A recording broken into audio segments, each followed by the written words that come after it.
আসসালামু আলাইকুম রহমতুল্লাহি আবরাকাতুহু। আজকে সারাদিন এই আমার বল্টু ডক্টরকে নিয়ে অনেক প্যারাতে ছিলাম। তার প্রস্রাব বন্ধ হয়ে গেছিল।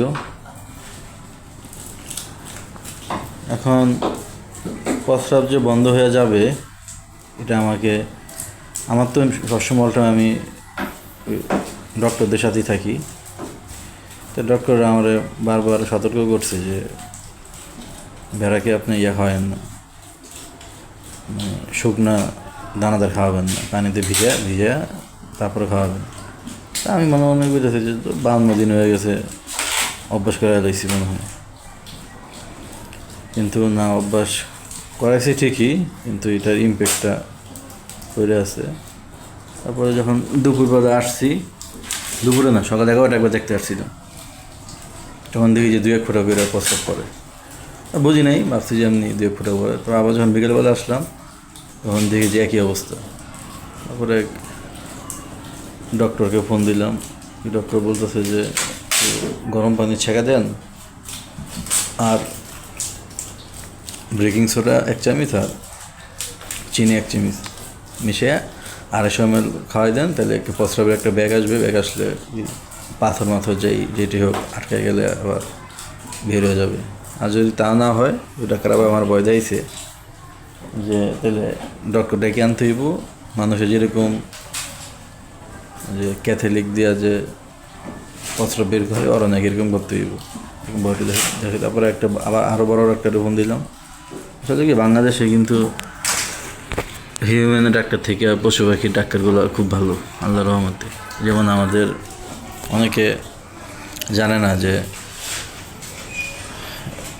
আমাদের এই নরসিংদীর জেলা হসপিটালে যে ডিওলো স্যার, সাইফুল স্যার, উনি কিন্তু চিকিৎসা করে। এবং ধরেন যে আমার এই ভেড়াটা আজকে সুস্থ যদি না হয়, কালকে আমি এই ভেড়াটারে ডিওলো অফিসে নিয়ে যাবো। আমাদের বাসা থেকে 20 টাকা ভাড়া, জেলা অফিস। তো ওই জায়গায় কিন্তু একজন বিও স্যার থাকে, ভেটেরিনারি সার্জন থাকে, বিএস স্যার থাকে। আমি ইচ্ছা করলে ওই অফিসের সবচেয়ে যে বড় স্যার আছে, তারে দেখাতে পারবো, কোনো টাকা পয়সা লাগবো না। অনেকে জানে না, বড় স্যারের কাছে যাইতে ভয় পায়, কিন্তু বড় স্যাররা আমাদের হেল্প করার জন্য রোদের আগ্রহে বসে আছে।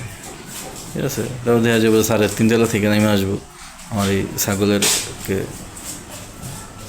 দেখার জন্য। ঠিক আছে, তারা খুব খুশি হয় আমরা গেলে, তারপর ফোন দিলেও খুশি হয় অনেক। করে তারপরে ওই ডাক্তার আমার বলছে যে মানুষের যে ফুসিড আছে না, ফিউরোসামাইড গ্রুপের যে ফুসিড 40 স্কোয়ার বানায়, এটা খাওয়াইতে বলছে। তারপরে অ্যালকোহল খাওয়াইতে বলছে। তো ফুসিড খাওয়ানোর সাথে সাথেই এটা প্রস্রাব করে দিছে। মোটামুটি আল্লাহর রহমতে এখন একটু সে সুস্থ। এখন বাইন্দা রাখছি, ঘাস খাইতেছিল, বাইন্দা রাখছি। কারণ হচ্ছে গিয়া ওই যে ভুসি ভিজিয়ে আস্তে আস্তে ওদেরকে অভ্যাস করে দিচ্ছে আজকে থেকে। এই যে ভুসি ভিজাই দিছি, যদি ভুসি ভিজাই দেই, দেখেন একটা এই জিনিসটা আমাদের মাথায় আগে কেন কাজ করা নাই আল্লাহ ভালো জানে, যে আপনি 100 গ্রাম ভুসির সাথে 100 ml পানি কিন্তু মিশানো যায়, তাইলে কিন্তু ওদের 200 ml খাওয়া হয়ে যায়। আগে কিন্তু শুধু 100 গ্রাম ভুসি দিতাম, 100 গ্রামই খাওয়া হইতো। 100 গ্রামের সাথে যদি 150 গ্রাম 100 গ্রাম পানি দিয়ে দিই, তাহলে পানিও খাওয়া হইতো, আবার তার অতিরিক্ত পানিও খাইতো। তাইলে প্রস্রাবটা বেশি হইতো, ফোর্স বেশি হইতো, তাইলে তাদের এই সর্বনষ্ট হইতো না। ঠিক আছে, এখন যাই হোক, আল্লাহ ভরসা। এটা এখন অল টাইম বাচ্চাদের মতো চোখে চোখে রাখি, তো এর জন্য প্রথম দিন বুঝি নাই। প্রথম দিন কিন্তু একটু ভেড়াটা একটু সমস্যা করছিল, কিন্তু বুঝি নাই। আজকে আর কাকা তো অল টাইমই বুঝে ফেলায় আল্লাহ রহমতে। কারণ আমাদের আগেও অনেক ছাগল ছিল, যে দাদার আমলে শখ করে পালতো ছাগল। ওই ছাগল নাকি 1 লিটার 1.5 লিটার করে প্রতিদিন দুধ দিত, এই দুধ খাইতো। আর ছাগলের দুধ কিন্তু খুবই মজা আর খুবই গাঢ়। ঠিক আছে, আমার আব্বা তো গরু ডাক্তার ছিল, তো আমাদের কখনোই আমাদের দুধের অভাব হয়নি। ঠিক আছে, অল টাইমে আমাদের বাসায় 20 লিটার 30 লিটার। কী করতো, যে চিকিৎসা করতে যাইতো, ওই খামারিরা তো টাকা দিতে পারতো না, মাঝে মাঝে টাকার পরিবর্তে জোর করে দুধ দিয়ে দিত। এরকম দুধ জমতে অনেক দুধ হয়ে যেত। কিন্তু ওই দুধ কিন্তু মজা না, ঠিক আছে। ওই 5 কেজি দুধে জাল দিয়ে দিতে 1 কেজি বানাইলেও সেই ছোটোবেলার সেই দুধটা আর পাই না, ঠিক আছে। কারণ গরুর দুধ মজা হইতো ওই লড়ে খড় খাওয়াইতো, আগেকার মানে খড় খাওয়াইতো, এর জন্য দুধ মজা হইতো, আর এখন দুধ মজা না। কিন্তু এই আগের সেই দুধ, গরুর দুধটা খাইতেই গেলে এখন খাইতেই হচ্ছে গিয়া ছাগলের দুধ। যদি ছাগলের দুধ খাইতে পারেন তাহলে সেই ছোটোবেলার গরুর দুধের ফিলিংসটা পাবেন, এছাড়া কোয়াইট ইম্পসিবল বর্তমান যুগে। কারণ বর্তমান যুগে নেপিয়ার ঘাস খায় গরু পালে, গরুরে খাওয়াই পাই না, খাওয়ান ওরা খায় হয়েছে গিয়ে ঘাস, ওরা তো আর শরবত দিব না, ওরা পানি দিব, ঠিক আছে। এই যে আমার ফ্যাক্টরিতে 2টা রাস্তা আছে যাওয়া যায়, একটা হচ্ছে কি সামনের দিক দিয়ে, একটা হচ্ছে নদীর পাড় দিয়ে। আমি অল টাইমই নদীর পাড় দিয়ে আসা যাওয়া করি, কারণ ওদিকে অনেক প্রায় প্রতিটা ফ্যামিলিতেই ছাগল অথবা গরু আছে। কিন্তু ওদের কাছে আমি আমার কোম্পানি মার্কেটিং করি না সহজে, ঠিক আছে, আস্তে আস্তে করবো, ঠিক আছে। এখন ওদের গরু টরু দেখি, ছাগল দেখতে দেখতে যাই, দেখতে দেখতে আসি। কিন্তু আবার এর মধ্যে 7-8 জন ওষুধ নেয়, আলহামদুলিল্লাহ তারা ভালো রেজাল্ট পাইছে, রেজাল্ট পাইয়া অল্টাইম আমার থেকে নেয়। ও দেখেন আমাকে এতবার সতর্ক করার পরও কিন্তু আমি সতর্ক হই নাই। আসলে মানুষের সাইকোলজি এমনই, কারণ ডাক্তাররা বলতেছে যে ভাই শুকনা খড় খাওয়ায়েন না, ভুসি খাওয়ায়েন, তাও খাওয়াইছি। তারপর আজকে অনেক মনটা খারাপ ছিল যে আল্লাহ আমার এতবার সতর্ক করছে, এতটুকু ডাক্তার, তাও আমি সতর্ক হই নাই, ঠিক আছে। মনটা খুব খারাপ হয়ে গেছিলো, তারপরে একটু প্যারেশানের মধ্যে পড়ে গেছিলাম। কারণ এরকম হলে নাকি প্রস্রাব 6 থেকে 8 ঘন্টা না করলে এই ভেড়াকে আর বাঁচানো যায় না। কারণ এখন যদি ডাক্তার না পাই, সকালে ডাক্তার আসতে জেলা অফিসে সকাল 10টা-11টা, প্রায় 14-15 ঘন্টা, তো এটা কিডনি ফেলিয়ার হয়ে যায় নাকি, ঠিক আছে, প্রস্রাব জমে 1 রাতই মারা যায়। এই জন্য টেনশনে পড়ে গেছিলাম।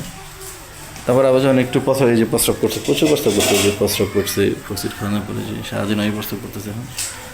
এখন একটু আবার মনে একটু অহংকারী হয়ে গেলাম। তো আল্লাহর ওই আয়াতের কথা মনে পড়ছে যে মানুষ যখন বিপদে থাকে তখন আল্লাহ করে, আবার যখন আমি তার উদ্ধার করে দিই তখন সে অহংকারী হয়ে যায়। আসলে আল্লাহ মিথ্যা কথা বলে না, আল্লাহ মানুষে বানাইছে, আল্লাহ মানুষের সাইকোলজি বুঝে। আমার কাছে মনে হচ্ছে আরে এত ওষুধ খাওয়াইছি, 4টা আইটেম ওষুধ খাওয়াইছি, এর জন্য সুস্থ হয়ে গেছে। আসলে এইসব কিচ্ছু না। আমার মামার খুব এক্সপার্ট, মামা 8-10 বছর ধরে এই ছাগল, ভেড়া, গরু খামার আছে। ওই মামার ছাগল ভেড়া 1 রাতের মধ্যে মরে যায়, ঠিক আছে। যখন সময় হইব কোনো সময় দিব না। আল্লাহ বাঁচাইতে চাইলে বাঁচবে, আর যদি বাঁচাইতে না চায়, হ্যাঁ, তাইলে 1 রাতের মধ্যে মারা যাবে। মামার অসংখ্য ছাগল মারা গেছে 1 রাতের মধ্যেই, মামা গরুর ডাক্তার, ঠিক আছে। আর আমি তো কিছুই না, আমি তো মাত্র শিখতেছি, তাই একটু চিন্তিত হয়ে গেছিলাম। তার নিজে যতটুকু ক্যাপাবিলিটি আছে ওইটাই কাজে লাগাইয়া মসজিদ খাওয়াইয়া এটা একটু কষ্ট মশাব করাইছি আল্লাহর ইচ্ছা। এখানে যে গাছ খাইতেছে আলহামদুলিল্লাহ, আর হয়তো আছেই। তারপরে আজকে একটা ইউটিউবে ভিডিও দেখতেছি যে আল্লাহ নাকি কোরআনে বলছে মানুষকে পুরো পৃথিবীতে যত প্রাণীগুলো আছে তাদেরকে জোড়ায় বানাইছে। মানে একজন মানুষ, একজন আদম হাওয়া, তারপরে ছাগলের মধ্যে একটা ছাগল পুরুষ, একটা ভেড়া, তারপরে কুকুরের মধ্যে, মানে যত প্রাণীগুলো আছে এর মধ্যে, ঠিক আছে। কিন্তু আপেল, কলা এগুলোর মধ্যে তো ছেলে মেয়ে নাই, তাহলে এগুলি কীভাবে হইল, ঠিক আছে। তো এর ব্যাখ্যা কোনো হুজুরে দেয় না আর কি, ঠিক আছে। তারা বলে জোড়ায়, কিন্তু যদি জোড়ায় হয় তাহলে অ্যামিবা, যারা সায়েন্সের মানে ABCD পড়ে, ঠিক আছে, বা 9-10 পড়ে, 9-10 তো সায়েন্সের শুরু আর কি, ABCD পড়া। ABCD পড়ে তারাও জানে যে অ্যামিবা এককোষী প্রাণী, ঠিক আছে। তাদের অন্য কোনো মেল ফিমেল লাগে না, ঠিক আছে। তারা সেল ডিভিশনের মাধ্যমে অনেক একটা থেকে লাখ অ্যামিবা হইতে পারে, কিন্তু তাদের তো জোড়া নেই।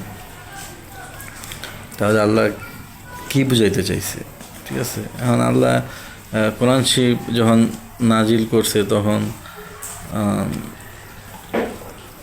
যেটা সত্য ওইটা অ্যাকসেপ্ট করার মতন ক্যাপাবিলিটি ওই সাহাবিদের ছিল না। তাই জন্য আল্লাহ কোরআনে বলছিল যে মিনকুল্লি জাওজিন করি, আমি জ্ঞানী জোড়া থেকে তৈরি করছি। ঠিক আছে, জ্ঞানী জোড়া কি? DNA double helix. ঠিক আছে, যেমন ডিএনএ, এই ডিএনএটা অ্যানিমেল হোক আর প্লান্ট হোক, মানে গাছপালা হোক, থাকবে, সেল থাকবে। যেমন মানুষ হচ্ছে কি অসংখ্য সেল দ্বারা তৈরি আমরা। ঠিক আছে, সেল মাল্টিপল হইতে আমি ছোটো থেকে এ পর্যন্ত হইলাম, সেল মাল্টিপল হইতে আবার যেরকম যারা জাহান্নামে যাবে তাদের সেলও মাল্টিপল হইতে তারা তাদের দাঁতি নাকি হবে উহুদ পাহাড়ের সমান। এইভাবে সেল ডিভিশনের মাধ্যমে মানুষ তৈরি হয়। তারপর এই সেলের মধ্যে থাকে হচ্ছে গিয়া নিউক্লিয়াস, ওই নিউক্লিয়াসের মধ্যে থাকে আবার ক্রোমোজোম, ওই ক্রোমোজোমের মধ্যে থাকে হচ্ছে গিয়া ডিএনএ, ওই ডিএনএটা আবার হচ্ছে গিয়া ডাবল হেলিক্স। ঠিক আছে, এটা আমার ভিডিও কিন্তু সবার জন্য না। ঠিক আছে, যারা বুঝবে তাদের জন্য এটা সায়েন্সে, এই জ্ঞানটা সায়েন্সের ছাড়া এটা অনেক শুনলো, মানে চেষ্টা করলে বুঝবে। আমি যেভাবে ইনশাল্লাহ বোঝানোর চেষ্টা করব তারা বুঝবে, সবার ইচ্ছা। ওটা হচ্ছে গিয়া ওই ডিএনএটা হচ্ছে গিয়া ডাবল হেলিক্স হেলিক্স মানে হচ্ছে গিয়া দুইটা স্ট্যান্ড থাকবে। ধরেন যে দুইটা স্ট্যান্ড মানে দুইটা বাস থাকবে, দুইটা বাস। ওরা আবার বিভিন্ন লিঙ্কিংয়ের মাধ্যমে তারা আবার আবদ্ধ থাকে, যেমন অ্যাডিনিন, গুয়ানিন, সাইটোসিন, আরেকটা কি জানি আছে থায়ামিন। এই পাশে চারটা, ওই পাশে চারটা, অ্যাডিনিন গুয়ানিনের সাথে সাইটোসিন থায়ামিনের সাথে এইভাবে তারা থাকে আর কি, একটা উইক হাইড্রোজেন বন্ডের মাধ্যমে তারা হালকা পাতলাভাবে মিলিত থাকে।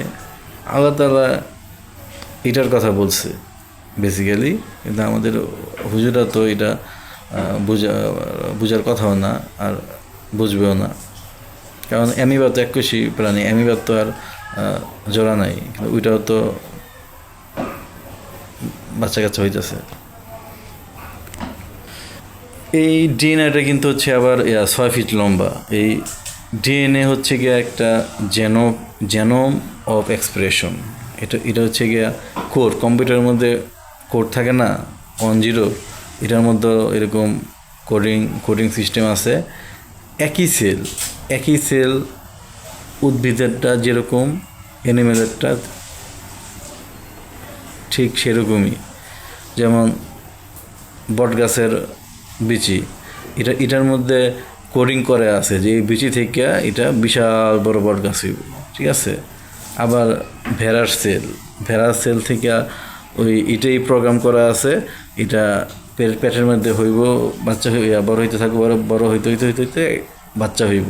এটা চোখটা থাকবে সামনে, নাকটা সামনে, লেজটা পিছনে। এটা হচ্ছে কি আগের থেকে এটা আল্লাহ তাআলা প্রোগ্রাম করে রাখছে। ঠিক আছে, ওই সব ডিএনএর ডাবল হেলিক্সের কারণে। তারপর আল্লাহ তাআলা এই ডিএনএ ডাবল হেলিক্সটা কিন্তু আবার কাজ করে দ্বারা, অ্যামিনো অ্যাসিড দ্বারা কাজ করে। যেমন হিউম্যানের, আমাদের শরীরের মধ্যে আছে হচ্ছে গিয়া 10টা এসেনশিয়াল অ্যামিনো অ্যাসিড আর 10টা নন এসেনশিয়াল অথবা 11টা নন এসেনশিয়াল অ্যামিনো অ্যাসিড থাকে। এই অ্যামিনো অ্যাসিডগুলির দ্বারাই মানুষের পুরো শরীরের স্ট্রাকচার হোক, তারপর হচ্ছে গিয়া অ্যানিম্যাল ওই ভেড়ার হোক, গাছের হোক, ওই ডিএনএ থাকে। আবার মেসেঞ্জার আরএনএ থাকে, এমআরএনএ। ওই মেসেঞ্জার আরএনএগুলো আবার ওই অ্যামিনো অ্যাসিড থেকে যা দরকার, মনে করেন যে আমার চোখ বানানোর জন্য যে সমস্ত কেমিক্যাল দরকার বা যে সমস্ত প্রোটিন দরকার, ওই মেসেঞ্জার দেখেন কী করে,